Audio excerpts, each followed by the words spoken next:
नमस्कार दोस्तों, मैं डॉक्टर प्रशांत शुक्ला आपकी अपनी चैनल डॉक्टर प्रशांत शुक्ला आयुर्वेदाचार्य पर आपका हार्दिक स्वागत करता हूं। दोस्तों, आज का जो विषय है बहुत महत्वपूर्ण है। आज का जो टॉपिक है बहुत महत्वपूर्ण है, बहुत गंभीर विषय है। जनरली एनीमिया जो रक्ताल्पता होती है उसे एलोपैथिक या अन्य चिकित्सा पद्धतियों में एक लक्षण के रूप में स्वीकार किया जाता है, एक्सेप्ट किया जाता है एज अ सिम्टम, ठीक है।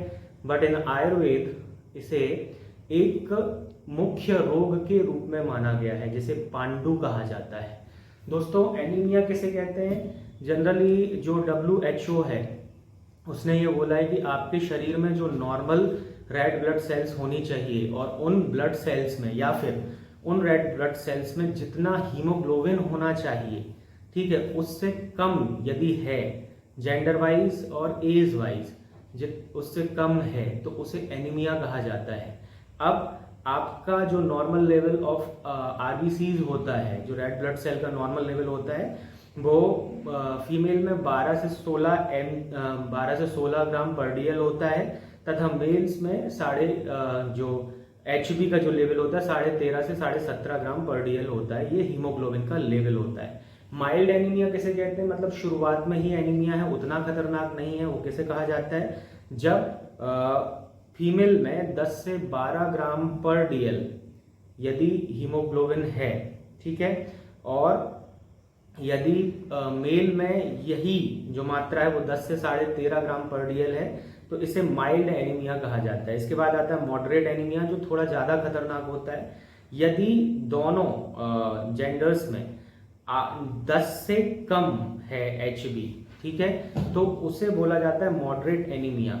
और यदि जो हीमोग्लोबिन है वो 8 से भी कम चला गया है, 8 ग्राम पर डीएल से भी कम चला गया है, तो उसे सीवियर एनीमिया बोला जाता है। ये अत्यंत गंभीर अवस्था होती है। तो दोस्तों, हमारे भारत में महिलाओं को, बच्चों को, वृद्धावस्था में और बहुत सारे रोगों के हो जाने पर व्यक्तियों में जो पांडु, जो एनीमिया है, उसके लक्षण दिखने लगते हैं और इन्वेस्टिगेशंस करने पर, डायग्नोसिस करने पर डिटेक्ट होता है कि इट इज एनीमिया, ठीक है। और फिर उसकी जो कैटेगरीज मैंने बताई उसके अनुसार उसको हम लोग डिवाइड कर लेते हैं, उसको क्लासिफाइड कर लेते हैं कि भाई किस श्रेणी का एनीमिया है। अंग्रेजी दवाइयों में विशेषकर मल्टीविटामिन का प्रयोग किया जाता है, ठीक है, रक्त बढ़ाने वाली दवाइयों का प्रयोग किया जाता है, पर जब तक आप प्रयोग करते हो तब तक ठीक रहता है, फिर आप उसको छोड़ते हो तो पुनः ये अवस्था होने लगती है। देखिए, इसका मुख्य कारण होता है खान पीन की अव्यवस्था। खट्टे फल नहीं खाना, फल नहीं खाना, दूध वगैरह, विटामिन ए का सेवन नहीं करना, अच्छी दिनचर्या ना होना, जल्दी नहीं सोना, जल्दी नहीं उठना, एक्सरसाइज नहीं करना, तथा स्ट्रेस और टेंशन वगैरह, तनाव लेकर जीवन जीना। तो अस्त व्यस्त दिनचर्या, ऋतुचर्या और आहार विहार के कारण ये होता है।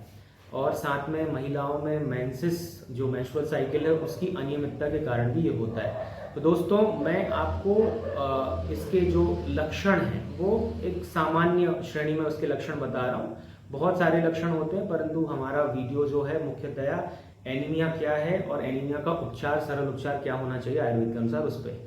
तो इसके लक्षण में सबसे पहले थकावट पैदा होती है, शॉर्ट ब्रीदिंग होती है, थकान रही आती है, शरीर में जो है भूख वगैरह की कमी होने लगती है, शरीर दुबला पतला होने लगता है और दौड़ने भागने में दिक्कत होती है, ठीक है, टहलने में व्यक्ति जल्दी थक जाता है, साथ ही झंझनाहट सारे अंगों में आ जाना और कमजोरी निरंतर बढ़ती रहती है, जो सीवियर कंडीशन में जो है लकवे के कारण या फिर डिसेबिलिटी का कारण भी बन सकती है या बड़े रोगों का जन्म भी दे सकती है। तो दोस्तों, इसका जो आयुर्वेदिक उपचार है वो मैं आपको बताने जा रहा हूँ। महिलाओं में और पुरुषों में जो वयस्क हैं उनके लिए ये मात्रा रहेगी, और जो बच्चे हैं, जो 10 साल से कम के बच्चे हैं, उनको 1/4 मात्रा आपको देनी है, जितनी भी दवाइयाँ मैं आपको बता रहा हूँ। तो सबसे पहले नवायश्लो 10 ग्राम, पुनर्नवादी मंडूर 10 ग्राम, लोह भस्म 10 ग्राम, आमल की रसायन 20 ग्राम तथा चित्रकादिवटी 10 ग्राम। फिर से लिख लीजिए, नवायश्लो 10 ग्राम, पुनर्नवादी मंडूर 10 ग्राम, लोह भस्म 10 ग्राम, आमल की रसायन 20 ग्राम तथा चित्रकादिवटी 10 ग्राम। इन सबको अच्छे से मिक्सी में पीस लें या खलबट्टे में पीस लें उसके बाद चम्मच से अच्छी तरह एकसार कर लें, ऊपर नीचे अच्छी तरह से घोल लें।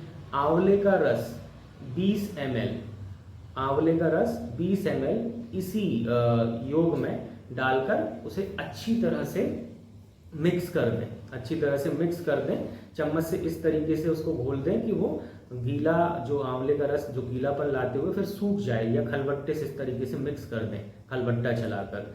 फिर इसकी कुल आपको 40 पुड़िया बना लेनी है। सुबह शाम एक एक पुड़िया खाने के 1 घंटे बाद 1 कप पानी में, यदि आप डायबिटिक नहीं हैं तो 1 चम्मच शहद और 2 चम्मच आंवले का रस, आंवले का स्वरस जूस मिलाकर आपको सेवन करना है। पतंजलि वगैरह का जूस आप ले सकते हो।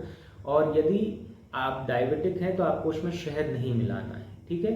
तो ऐसा सुबह शाम दोनों टाइम आपको करना है। जो वयस्क हैं, महिलाएं और पुरुष, उनको यही मात्रा लेनी है। और 12 साल या 10 साल से नीचे के जो बच्चे हैं उनको 1/4 मात्रा इसकी लेनी है। यानी इसी दवा की 40 पुड़िया की जगह 160 पुड़िया बना लीजिए और उनको सुबह शाम बच्चों को सेवन कराइए। तथा दिनचर्या अच्छी रखिए, खान पीन अच्छा रखिए, फल ज़्यादा खाने हैं आपको, हरी सब्जियां ज़्यादा खानी है, पपीता वगैरह ज़्यादा खाने हैं, दालें ज़्यादा खानी है, एक्सरसाइज करनी है, जल्दी सोना है, जल्दी उठना है। आपको मैं विश्वास दिलाता हूँ कि बहुत फ़ायदा आपको एनीमिया में, रक्ताल्पता में होगा।